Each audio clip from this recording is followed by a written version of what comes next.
আসলে দেখেন, বিগত ৫০ বছরের হিস্ট্রিতে বাংলাদেশের যখনই করে ক্রান্তিকাল এসেছে, সবার আগে বিএনপি দাঁড়ায় আছে। ৭৫-এর পরে বলেন, সেই স্বৈরাচার এরশাদের আমলের পরে বলেন, এই স্বৈরাচার হাসিনার পরেও বিএনপি। তো আমরা সবাই আশা ব্যক্ত করবো ইনশাল্লাহ যে আমাদের যে আশা আকাঙ্ক্ষা তারেক রহমানের ধারায় এই নতুন প্রজন্মের আমরা নতুন বাংলাদেশ গড়ব। সবার আগে বাংলাদেশ, উনি কিছুক্ষণ আগে বক্তব্যতে বলেছে, আমরা সবাই মিলে একটি সুন্দর নতুন বাংলাদেশ গড়ব। কি বুঝলেন ভাই? অনলি যেটাই চাই।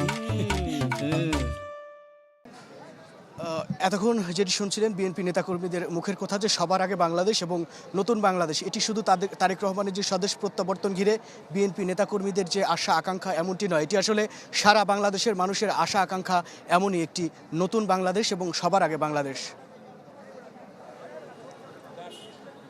মাহবুব যোগ দিয়েছিলেন গুলশান থেকে। আমরা দেখতে পাচ্ছি গাড়ি বহরটি কিন্তু বসুন্ধরা এলাকায় প্রবেশ করেছে, যদিও এখনও তারেক রহমানকে বহনকারী গাড়িটি দেখিনি, কিন্তু নিরাপত্তার যে দায়িত্বে সামনে সেই গাড়িগুলো কিন্তু একে একে প্রবেশ করছে এবং এই জায়গাটায় কিছুটা নিয়ন্ত্রিত মঞ্জুর, মানে বসুন্ধরা আবাসিক এলাকার ভেতরে আমরা দেখছি এখন পর্যন্ত।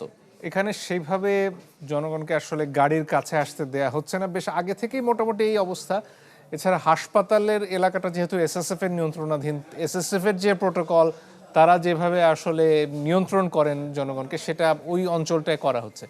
ফলে আমার মনে হয় না যে এখানে এসে ওই জনসমাবেশে যেভাবে আসলে একেবারে গাড়িকে ঘিরে ধরেছিলেন সাধারণ মানুষ, সেটার আর সুযোগ থাকছে। আমরা দেখতে পাচ্ছি যে খুব কাছেই লাল যে বাসটি তারেক রহমানকে বহনকারী, আমরা দেখছি যে গাড়ি ভর্তি থেমে গেছে কোনো এক কারণে। পরবর্তীতে নিশ্চয়ই তিনি সামনে আসবেন।